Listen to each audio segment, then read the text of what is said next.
discuss some video games today. It's exciting. Do we want to introduce ourselves real quick? You go first. Okay, fine. Throw me under the bus. I'm Kaiji. I'm a voice actor from Los Angeles. In anime, you may have heard me as Satoru Gojo from Jujutsu Kaisen. And in video games, you may have heard me as Ichiban Kasuga in Yakuza Like a Dragon. Happy to be here. Yay! Hi, I'm Yatco.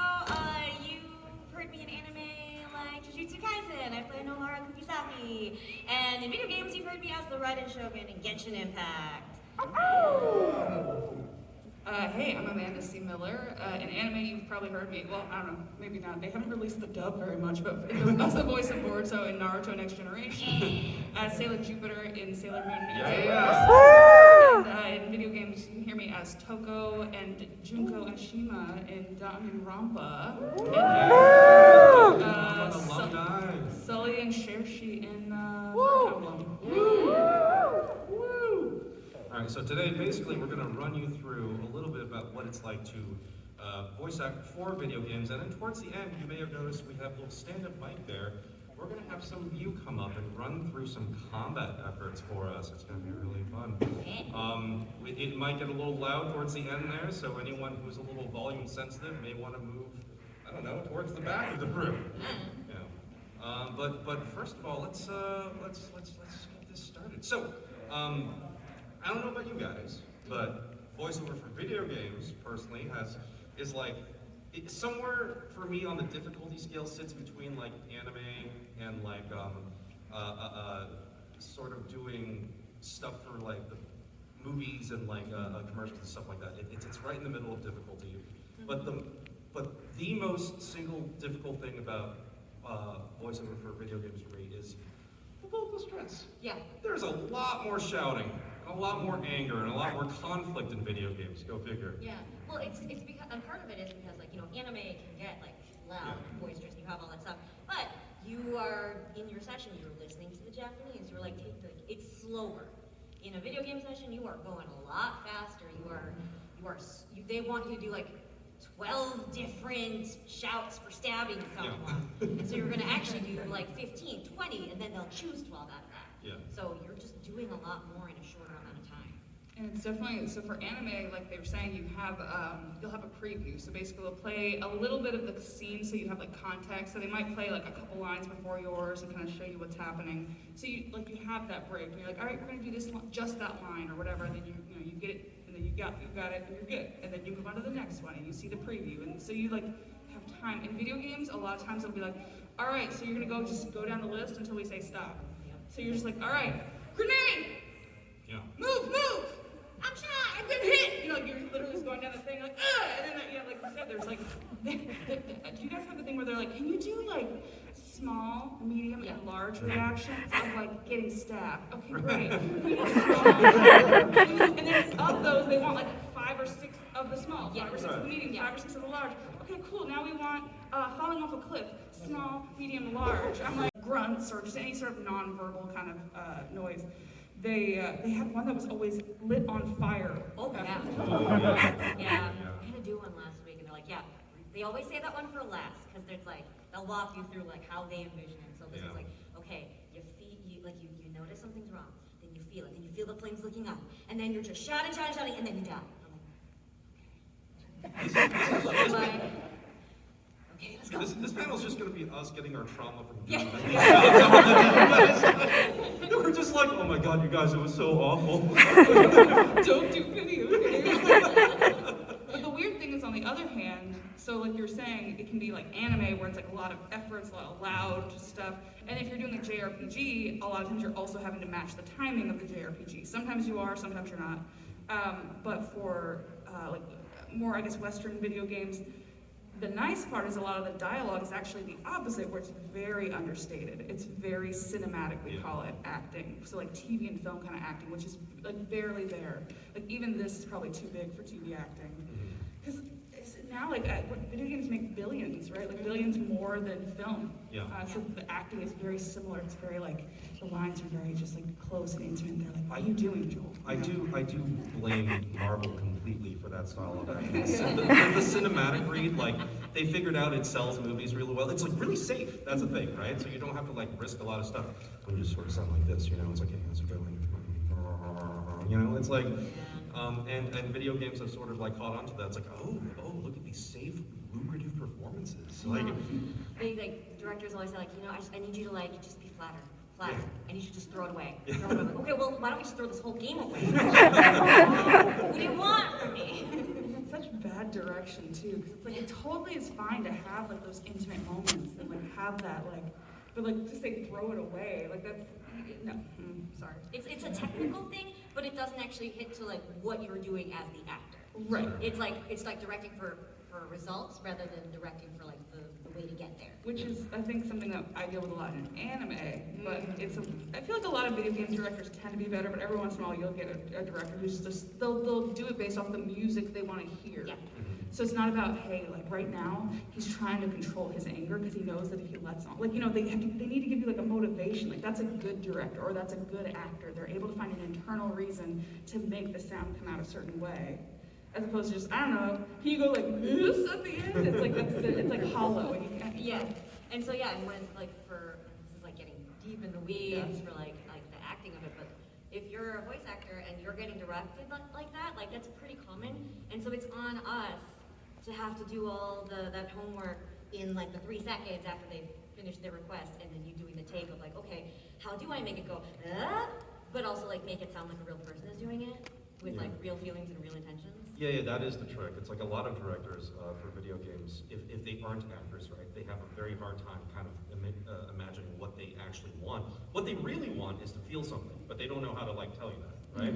They want to be moved by what you do, but at the same time, they know what's safe. They're like, oh, if I just keep directing them smaller and more intimate and more, you know, that's more real in my mind, right?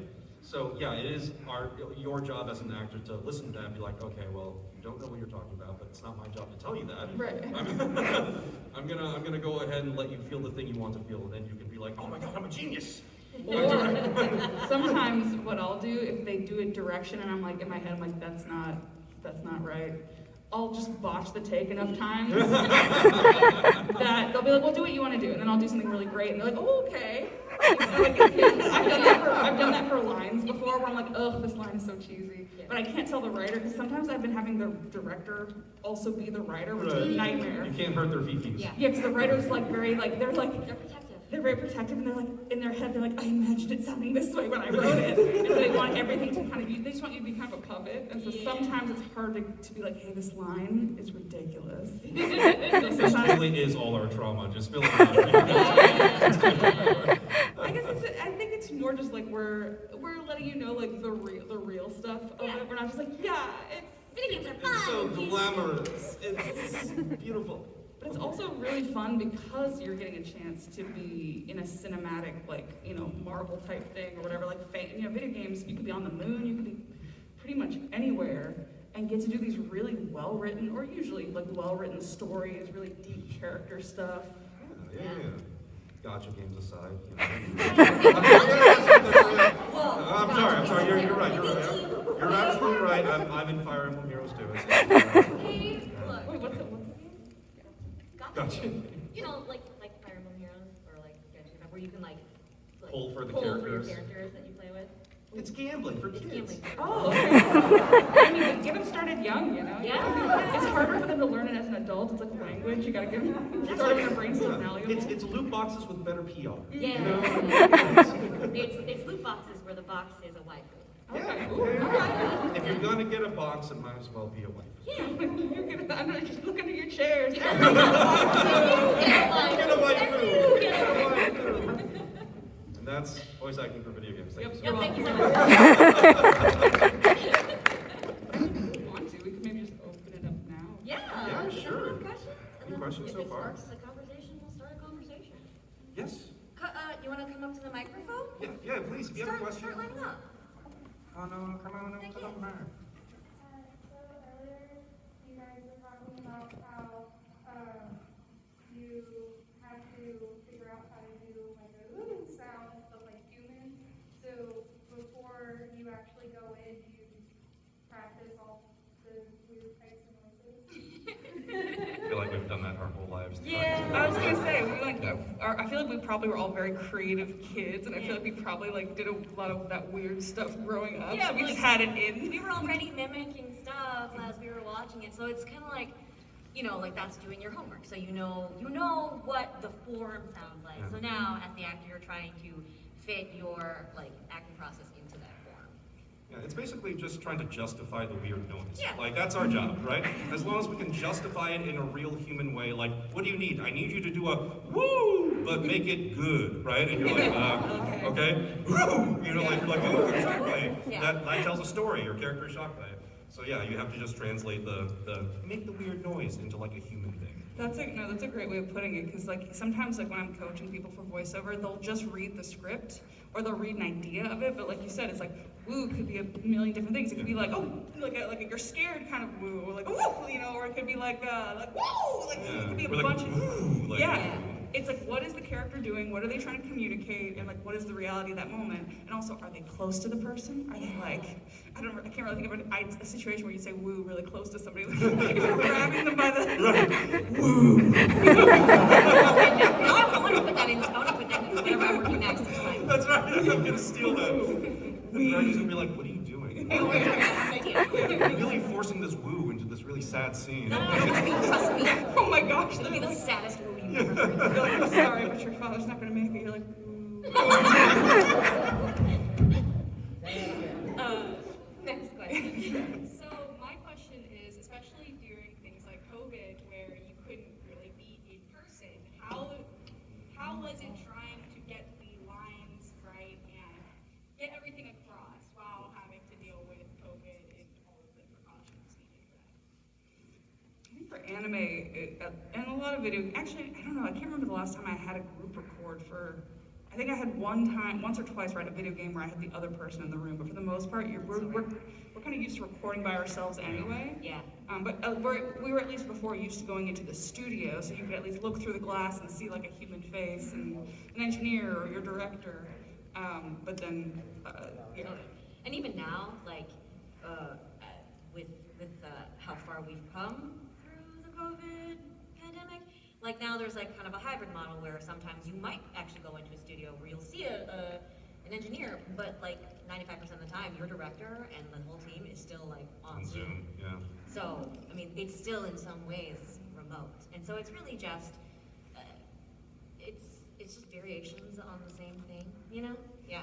We when COVID first started, the entire industry was flipped on its head. No one had any idea what to do, right? So the big challenge was making sure that these casts for these projects, these video game projects, sounded like they were on the same microphone, right? And that was very difficult.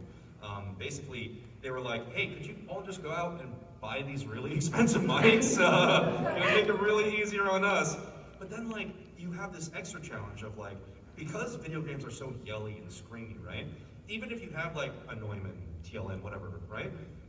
That's good for certain sounds and certain scenes, but if you're just yelling into that over and over again, you know, maybe you need a type of sure, maybe you need another kind of microphone. It gets confusing. And if you have these different kinds of mics, when they process it, it doesn't sound like it's on the same thing, right? So that was a big challenge we had to kind of overcome. We sort of still haven't 100% overcome it, which is why we have this kind of hybrid model now. But we're working on it. Yeah. I mean, one of the hard things about that is like, yeah, okay, 3 people have TLM 103, right? Yeah. But each person has a different setup at home, Yeah. and their sound treatments are all different, so it's going to sound different. And so, like, these are just the challenges that we're working with, and you know, we're doing the best we can. I think, like, you know, there are like probably some differences that you might be able to hear, but I think audiences are fairly forgiving. Maybe, I don't know. I think the engineers did an incredible And the job. engineers Like did an amazing job, they were yeah. doing. Apparently, they were working like 3 times as hard to make it sound better Yeah. on that back end. But then I think over time we all kind of learned how to engineer ourselves a little bit better and how to treat our space. And some of us got booths, and so now it's weird. I don't know what the future of it looks like though, because I've heard like studios still prefer you being like local to LA or local to those cities, and they're starting to close it back up again. Because for a while it seemed like we were like, oh, I guess maybe you can do it from wherever. Because like I live in Atlanta, so I had moved in 2018, so for me it was really helpful that they're like, okay, we'll do it remotely, because for a while they're like, we'll never do it remotely, and I had to fly back and forth across the country for every session. But now you probably don't have to leave for Kumoricon, right? Like, No, I don't have to leave for anything. Yeah, excellent. I mean, who knows? I might be booking less though, and I just not know. That's why I'm not booking. Mm. But I've booked some video games and some animation stuff, so it's like kind of cool to be able to do it from my home. Yeah. Thank you for that question. Yeah. I was wondering if you could talk about the most difficult line in anime versus the most difficult line in gaming, and like why they're different and how they're difficult and stuff like that. Oh, that's a good question. Sometimes, I think for anime at least, I think sometimes it's just a technical aspect of it where you're like, the way you might want to naturally say it, it doesn't fit the timing or it doesn't fit the animation. And so you kind of have to contain your emotions in a very technical way that sometimes doesn't feel organic. Whereas video games, usually they're animating to you, so you have more freedom there. I guess with video games, the harder lines will be more like, for me, like the screaming ones or like on the battlefield or something, trying to make it still sound, I don't know. I guess maybe it's just trying to make every screaming line sound different, because there's only so many ways to yell grenade or get down. Get down. Get down. Right. Get down. Get down. That one's my favorite. I like that one. I don't know. For me, I guess for video games, definitely like Amanda said, anytime you're in like one of those Call of whatever Modern Warfare shooty type games, right? There's a very specific tone they want you to hit and stay with. For example, when you're doing stuff like, let's say, shouting grenade or APC or like, you know, pinging this map here. It's if you deviate from that forward shouting energy at all, there will be someone to call you on it and be like, hey, we needed like 3% more aggressive in this direction, right? If you really listen to those games, everyone is shouting on the same spectrum of emotion at any given time. And it's always very, so in voiceover we have this loudness scale, right? 1 is kind of like stage whispering, hey, how's it going, blah, blah, blah. 2 is you're just talking to each other, shouting normal. 3 is, hey, you're across the room, what's up? 4 is that Call of Duty stuff where you're like, blah, blah, blah, blah, blah, falling off a cliff, all that stuff. And all those call outs kind of sort of exist near that 4. So it's very vocally taxing. You need like, those sessions in a perfect world only go on for about 2 hours. And then you need to take like 2 or 3 days and not say anything. So for me, that is probably the most vocally like difficult thing to do in video games. Whereas like, I would say the more emotional stuff we get to do in video games is easier on a technical level because we don't have to worry about lip flaps.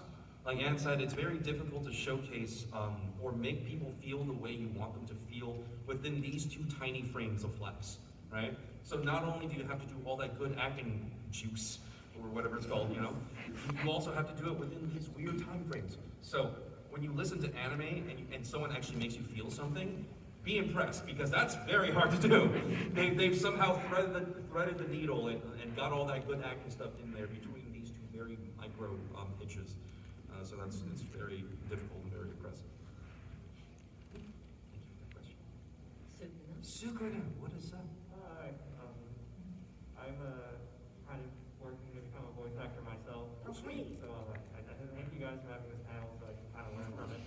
But my kind of question is, do they give you a little bit of time to sort of understand the script so that you can kind of get that sort of feeling from it, or do they just shove you in the booth? No. 9 times out of 10, you are walking in the booth and seeing the script for the first time.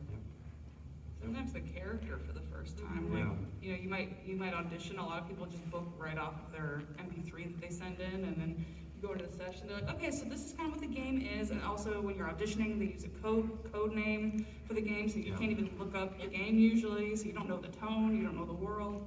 So getting good at cold reading, it's a skill that like literally just picking up anything, like reading like a magazine, just start reading the article out loud and trying to get really good at not making mistakes and being able to kind of read a couple words ahead. And it's a weird sounding skill, but that's pretty much what you're gonna need. Especially because you don't, especially for video games, you'll never get the script ahead of time. For animation, so we protective of that. Yeah, I've never met a professional working voice actor who wasn't a master of cold reading. Like I would hesitate, but not really hesitate to call it a required skill, you know, at this point. Well, 'cause- reading and improv. yeah. Because imagine, like, you read for this role that you booked maybe like 3 months ago, right? You've forgotten all about it because you've had to work through all these other jobs. And suddenly they call you in and they're like, hey, remember that thing 3 months ago you read for once? And you're like, no, but sure, tell me about it. And then 2 minutes later, you're working on it. That's our lives, you know? And they'll be like, you have to be very flexible on your feet. So I always say take improv classes too, and because sometimes they'll be like, some directors actually are really cool, and they're like, what do you have? Like sometimes I've gotten chances to like improv scenes because they're like, oh yeah, the character would say it that way. Let's change it to that. So being able to think on your feet. Sometimes they'll be like, hey, can you make the character like more like? Can you give him an accent? Like something. Sometimes you don't throw an accent. I hate that so much. Which sucks because like you don't know if you know that. Yeah, you're like, I was ready to come out with Dutch accent. Right. They've been wanting Dutch so much, and I don't understand. It's a small country. I'm not good at it. I've been seeing that a lot in auditions. They're like, she's like Afro-Dutch, or like a very specific. Like, what does that sound like? Wait, I had a point. It was, with cold reads, it's not just being able to like scan the sentence and be able to read it like without making a mistake the first time. Like now we're just talking about dialogue. Now it's being able to scan the sentence and on the fly be able to answer those questions, those acting questions for yourself. Who am I? Who am I talking to? What are we doing? How important is this? What am I trying to do? You have to tell the story correctly. Like you're seeing it for the first time, and you have to somehow tell the story that the writer or whoever did this piece of media is attempting to make the audience feel, or you have to make them feel that emotion. And a lot of times, like, yes, you can go back for a take 2, 3, 4, right? But there is a recording schedule, and it all has to get done on time. So more times than not, they require you to just be able to do that. That's the crazy thing about starting this job, right? Like, you walk into a studio, and they will have assumptions of you. They'll be like, oh, you are obviously a master cold reader. Go ahead and just fill out this character to your heart's content, and then we will take that and make it. That is what it is. And like the way to learn how to do all this stuff is practice. The more you do it, the better you get at it. That's really it. Yeah, awesome. Thank you, Thank sweetie. you. Good luck on the voiceover stuff. Yeah. Let's be in stuff together. So I was wondering, have you ever had to take a break mid-session because like the voice was too much, or what's the longest time you've ever had to take a break because the voice was like way too much to do? For me, it actually sometimes isn't always the voice. If you're screaming like a lot, like not just like yelling, but like blood-curdling screams, it deprives you of oxygen. So I've actually had times where like you feel like you're gonna pass out, and so you have to take a break to You kind get of. headaches. Yeah, because it's like your brain's like, what's happening? Because also that's another thing. Your body's very like acting, especially if you're a good actor. You're imagining yourself into an emotional state, and your body's like, what's going on? Are we in danger? Yeah. It's like we're screaming, what's happening? And so your heart starts racing, and so sometimes you can have a physical response to stuff. It's what's funny is like one of the efforts that like makes me the dizziest is like running. Yeah. You're running, and they'll do like, okay, you're jogging, okay, now you're like, running a race. Now you're sprinting for your life, and like after doing all that, I'm like, It's a lot. Yeah, the breathing. You're just like so much air coming in and out. for like a minute. It's just like that'll make you like hyper. I don't know if is it hyperventilating? I think so. Or something just, close to it's it. messing with your oxygen enough. Good directors, though, and some good engineers will spot that stuff, and they'll be like, "All right, we need like a 20-minute break here." Yeah. Like when I did Yakuza Like a Dragon. I'm not gonna spoil the ending, but there was a big emotional scene at the ending of that game, like in most Yakuzas, and it's like we did the performance, and I was like, it was like a big crying, like snotty mess, and then so the Keith, the director, who was very, very professional the entire time, and I'm like, you could see me in the window just like dripping like liquid down my face, and he's like, and he's on the Zoom call with the clients, like, all right, guys, we're gonna take a nice extended 15-minute break for Kaiji here. Go get some coffee. You're gonna be all right, man. That is one thing that is hard when you're not in the booth, like, is that they can't see that stuff anymore. Because it used to be that you could kind of read the cues, or they could see when you were getting flustered or hung up on a line. But like, let's take a break. Yeah, now it's kind of like you got to advocate for yourself a little bit more.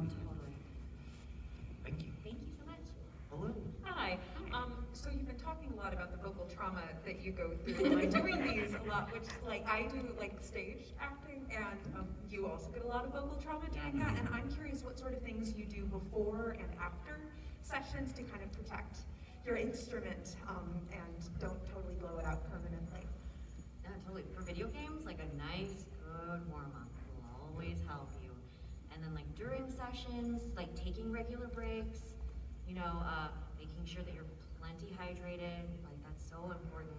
And then if it's like super vocally stressful, like straw phonation helps, to kind of like, I've heard of that. yeah. Can you explain it for the people who don't know? Yeah, so I mean, I'm like really new to like straw phonation, and I was just like, oh, like that's kind of cool, because it's like imagine like you have like a straw, like breathing through a straw, like kind of like activates those muscles, right?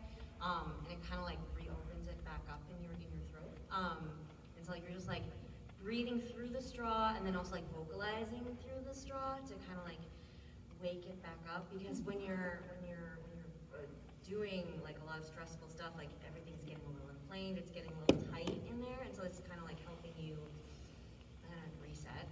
That makes sense. Yeah. Yeah. So it's almost like maybe it helps your vocal cords maybe to stop rubbing each other, because if Yeah. it's more relaxed, they're not like. That's Yeah. interesting. There is another thing that I learned embarrassingly recently. So when we clear our throats, like, yeah, we actually should not do that. That's really bad. It's really bad for you. It's like it makes your vocal cords go, like really quick, and it damages them. And I was a big throat clearer for a while until I learned what it does to you. So yeah, if you can avoid clearing your throat, that's great.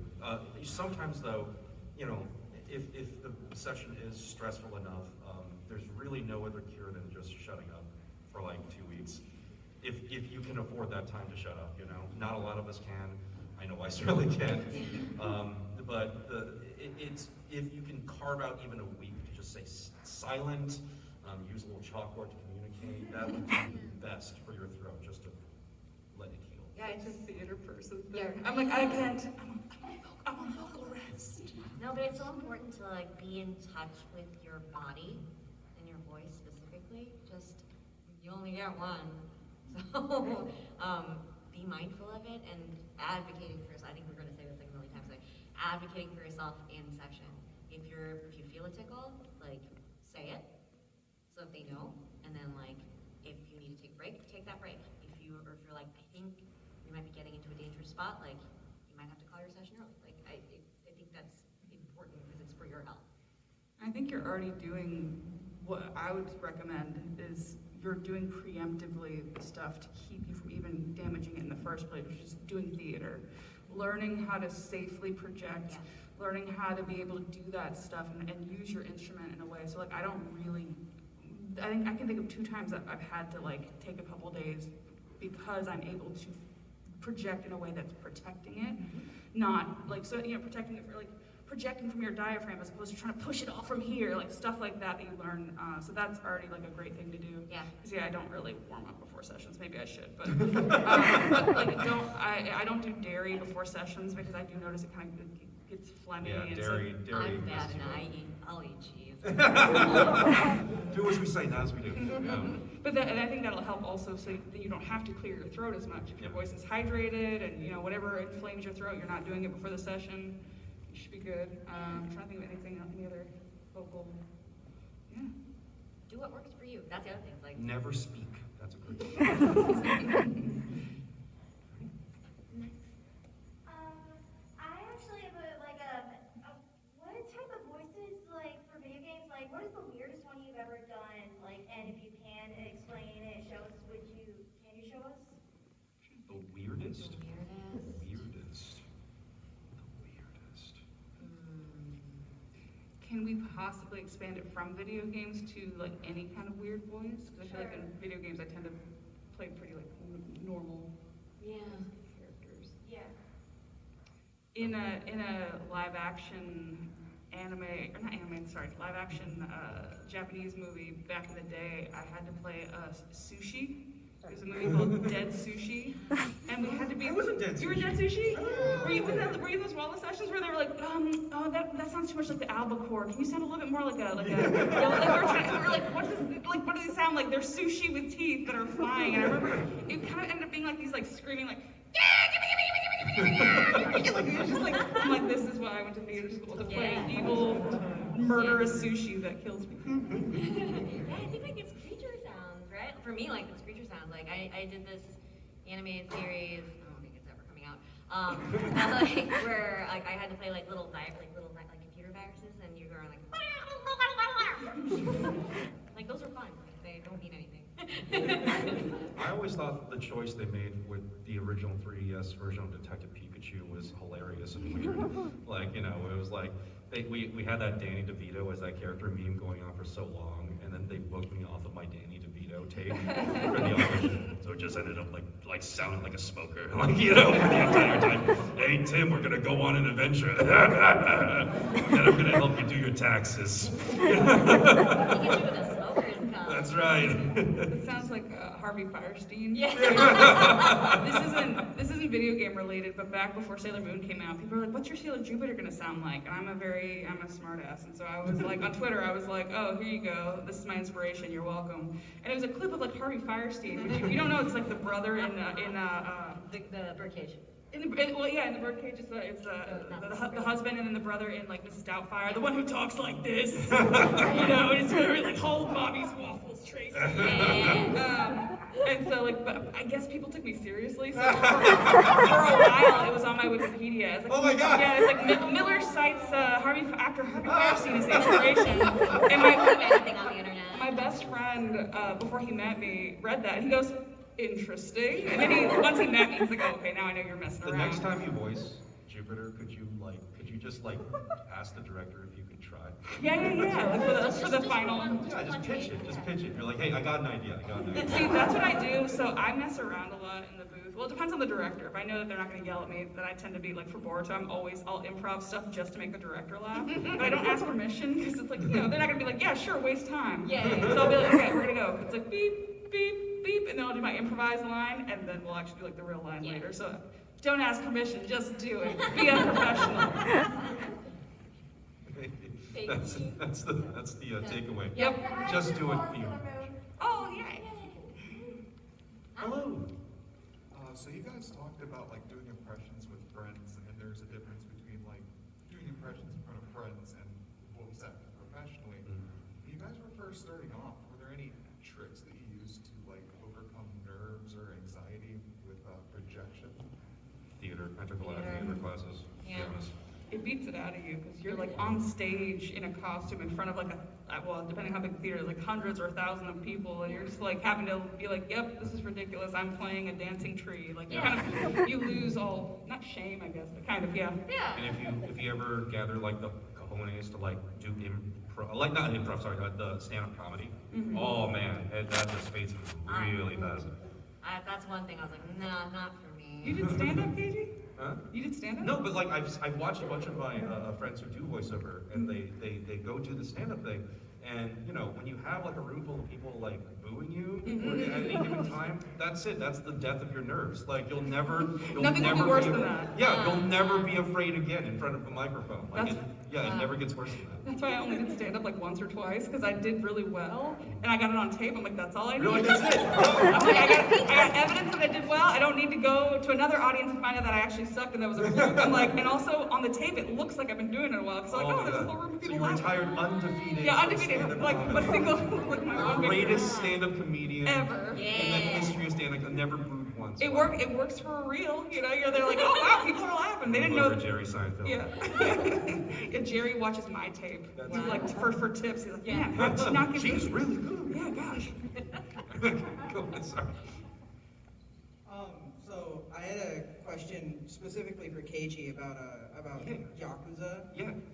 The series has a very long-going history of being only in Japanese, with the one prior attempt back in 2005 going interestingly. Had Mark Hamill though.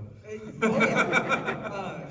It's still hilarious to me that he doesn't remember doing it. I know, right? It was just like, who is this But guy? I was just wondering if there was like bigger anxieties when recording lines for Ichiban, knowing that this is the first time since 2005 that the series was going to be in English, and how sort of deep-seated in Japanese voices specifically it is. Yeah.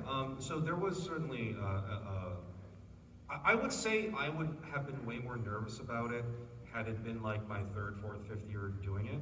At that point, I think, you know, I've been doing this job for like 13, 14 years. There's a certain threshold for nervousness, I think, when you do enough of voiceover, when you can basically walk into any project and be like, all right, let's do it. You know, it's like, it doesn't make it less important, it just makes it so that your body remembers the pressure of being in that situation, and at some point it's not that big a deal, you know?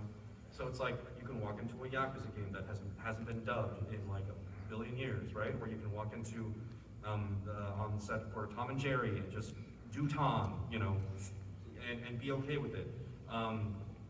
For Yakuza, I was working with a really, really good team. We had like their chief, like their most experienced localization staff on hand, so every bit of dialogue was localized with a lot of love and care. I think there was that moment in the game when like Ichiban comes across a guy who speaks English and is trying to like get directions, right? And we actually like modified the English version of it where Ichiban looks into the camera and gives you like a little wink, like, you know, it's like this guy comes up, it's like, hey, can you direct me to the subway, right? And then Ichiban's like, oh, this guy's speaking English. You know, so like there was this beautiful little moments we can work in, and yeah, so there was definitely some pressure, but fortunately the team on a whole was experienced enough to just sort of go right through it. Awesome, thank you. Thank you. Sort of piggybacking off of that last question, around the same time you voiced Momo Kumakura in the Adesanya Files, did those roles inform each other in any way? Or was that like... No. Momo was way more of a deviant than Ichiban was. Yeah. So, you know, like Ichiban with like 10 more years on him, and you know, like with a idol fetish. So, you know, I don't think it informed each other as much as, you know, it was a fun coincidence. Yeah. Yeah. Thank you. So this is actually the 5-minute warning. We have time for one last quick question, if anyone has one more. Yeah, come on up. Come on. So this question is actually to Anne, who voices Art and Shipping mentioned. I play that game a lot. Rad. How is it trying, because I know they have you do a ton of different voice lines. How is it trying to make sure like each voice line is good? Like especially how you have like 3 different voice lines for the exact same thing in the game. Oh, yeah. How is it like trying to do that and get it to work, but also be different?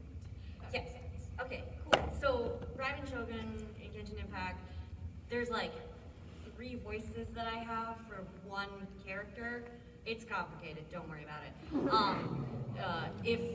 So the thing is, like in the session, we would, like, especially for like 2.5 when there were all 3 voices in the same story quest, we recorded all of A's lines, and then we recorded all of Shogun's lines, and then we recorded all of Makoto's lines.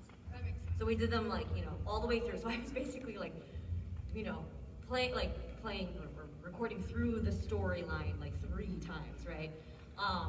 And so like at that point, we already had like references for A and for Shogun, right? So we would just like play the reference. Okay, great. Like make sure we were in the same pocket, and then just go through the story, right? And then for Makoto, we had to come up with a new voice. And so the way I like thought about the 3 characters was like, all right, the Shogun is a puppet, right? So she's a little bit colder. She is more direct. She is more authoritative, to the point. And then A is warmer, but she still is like regal because she's like a leader, right? And she's more naive because she's been like hiding out for like 500 years. And then Makoto is like the warmest of the 3. Like I always thought of her as like the most like maternal. So she's like actually like pitched up a little more and just happier, even though she's like a spirit. I will say, as an avid player of that game, you got that across very well. Oh, thank you. Thank you. That makes me so happy to hear. So do we have like 2 minutes left, or like 1 minute? What do you think? You have 4, so if you want to do social media shout-outs or whatever, you can do that. Well, hold on. Who is the best screamer in this room? You raise your hand very quickly. Can I have you come up really quick? We're gonna run this person through 3 of the best or popular or most used video game reactions, in my opinion. Okay. All right. So here's what's gonna happen.